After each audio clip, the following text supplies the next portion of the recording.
and welcome to the Eurogamer show. Where this week we've inadvertently turned up in support of the Lannisters, or Gryffindor. Except you be Slytherin. Any excuse to twist a knife with you, isn't it? Yeah, if I don't make Chris cry at least once a week, it's just a waste.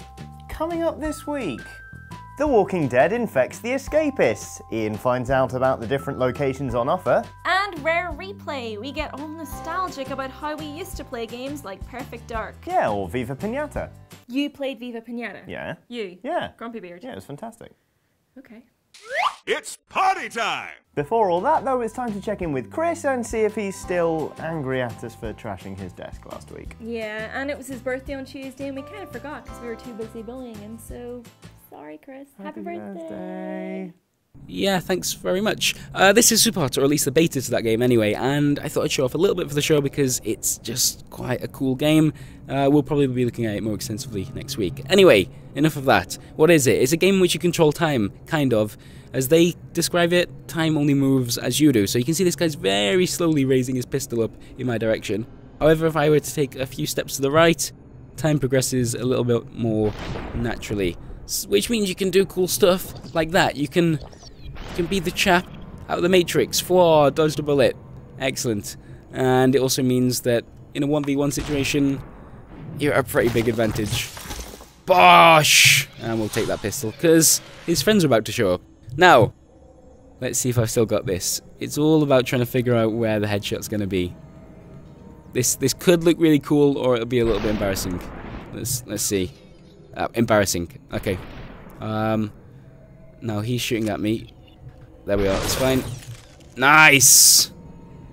When you do line up the headshot and then move confidently after it, and it works, it does feel pretty satisfying. Anyway, there's a goddamn cup in my way here, which almost screwed me.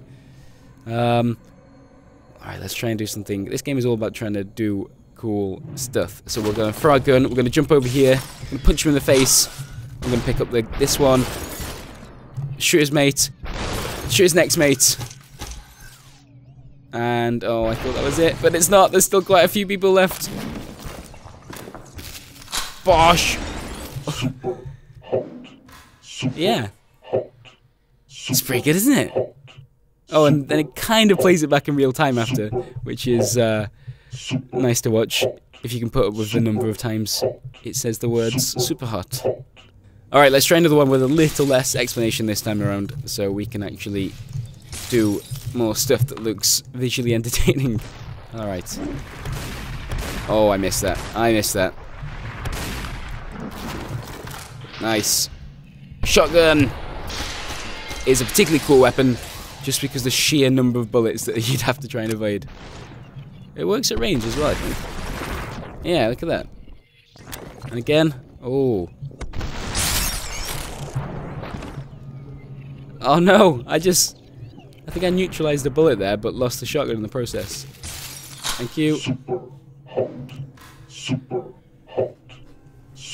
And there we are, that's Superhot, as it keeps telling me. Yeah, we will come and show you more of this next week, I think. But it looks good, doesn't it? Doesn't that look good? Yes. Back to John Ether. If there's one thing people can't get enough of in this bold new generation of consoles with unprecedented power and limitless possibility, it's HD remakes and ports of old games. However, this week Rare Replay saw Rare get its first #1 since Banjo-Kazooie in 1998. So to celebrate, we thought we'd share one cherished memory each from the developer's back catalogue. Apologies in advance for mine. It's party time! Chris, you haven't played a lot of the older Rare games, have you? Because you're, so baby-faced. I feel like this is one of those things that you should never really admit. Like, I don't have an affinity for the older Rare stuff, to be honest. Sod it, whilst I'm here, I don't really get Zelda. Whoa! Hold on a second. That's an entirely different topic.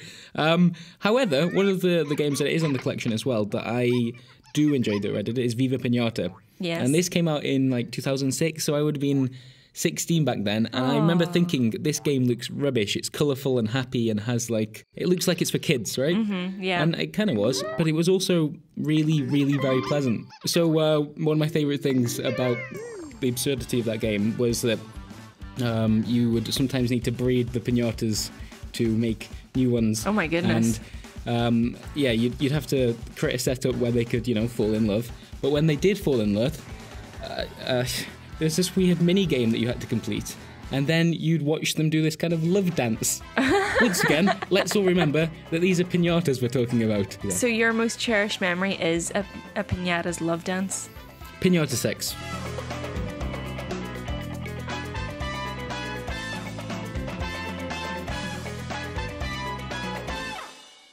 How about you? Do you have anything from this collection that you... See, me being a little bit older than you, Chris, I have to say... Why have you said that with disdain? I'm so disgusted with myself. I actually... I loved Rare back in the day, but not for any of the games on this collection. I used to play like Donkey Kong Country. Like, I remember getting Donkey Kong Country. All of them, like, they were always my Christmas presents on the SNES, and I would just like immediately go and play them like for weeks at a time, because like this was back in the day when you couldn't look up anything. Like, I remember being stuck on levels for that game for like weeks, like literal weeks, and actually being alright with that. Yeah, right, because it was like I was getting more mileage out of my one game a year or something. Well, it wasn't that bad, but yeah, so I used to love those, and obviously GoldenEye as well. Yeah, sure. Can I annoy you one more time before we finish this Skype call? Go on then. So, you know that you're really into GoldenEye, as is everyone else. Yeah. I played Nightfire instead. Oh, sweet. That was my GoldenEye. Chris, you make it too easy for me, Chris. Okay, cool. Well, yeah, I'm sorry that we don't have amazing examples from this Rare Replay collection. You can tell this feature idea was Johnny's idea, because like we're really just like yeah, no, but we I have a lot of love. It looks nice. I have a lot of love for the Rare guys. I've actually been to the Rare studio, and it's beautiful and awesome and kind of in the middle of nowhere. I bet Johnny and Ian didn't have that kind of trivia. Mm-hmm. All right, cool. They've got a really nice canteen. There you go. See, that's great. That's useful.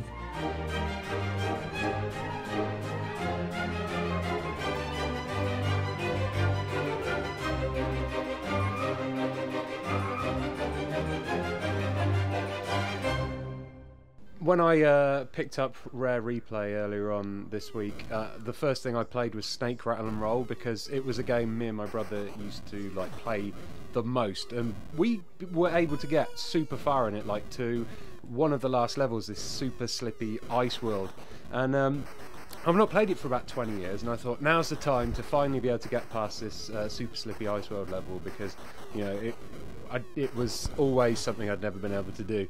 And the Rare Replay now has this rewind feature to it. Mm-hmm. So I battled through, played through, and I totally forgot how hard it was. I must have used that rewind feature about 100 times. And some of the platforming in there is absolutely solid. And I can't believe I had the patience or the skill when I was that age to pull it off. The only thing I can think is, like, nowadays, people say that video gamers nowadays, they're spoiled. Things are a bit too easy. It must have been that. I think, no checkpoints and stuff. I just had more patience, more willpower then, and managed to battle through.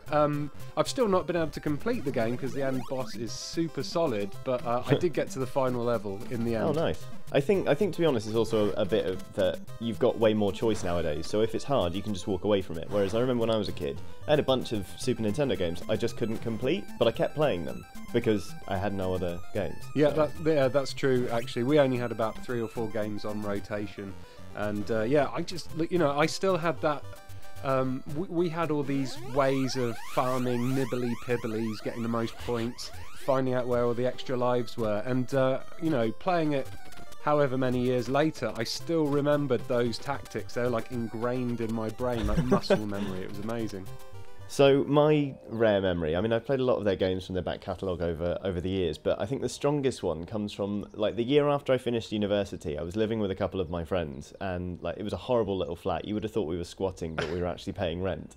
And I was playing Viva Pinata because I found it a really nice, relaxing game to play. And I was doing that thing you do where you name all of the pinatas after your friends, and then when they fall in love, you name their partner after their girlfriend or their boyfriend or whatever. And so then one of my friends, and I put him and his girlfriend, we'll call him Tim, and she can be Laura. Was to he protect... like called Jim in real life? No, I'm not going to give away his real identity because he will murder me. He was in a long-distance relationship with a woman in America, and he went out there to spend like 3 or 6 months with her, was the idea. But they got out there and immediately started arguing, and after about 2 weeks they had this fight, and she stormed off to go to work, and he had just had enough. So he packed his bags, wrote a note saying, "Gone back to England," and left for the airport. On the way to the airport, he was getting loads of phone calls. I promise this will be about Rare very soon. He thought she wanted him to be like, to go get milk or something, you know, something asinine, and he just didn't want to talk to her. And it turns out she was trying to apologise, but he didn't answer the phone, and she didn't see the note until he was already on the plane back to the UK. Oh, so he turns up, like, 2 weeks into this holiday that he's supposed to be having, and he's pretty cut up. And we come back, and there's, like, relationship therapy. I went into Viva Pinata, and it was him and his little worm girlfriend. They were both worms. And then I was like, do you wanna let the worm kill Laura? And so he was like, yeah. And I got him to press the buttons to get the bird to start stalking it. And then if you don't intervene, it kills and eats it. And that's what happened. And that's my Rare memory. Wow, that is an ingenious way of getting over a breakup.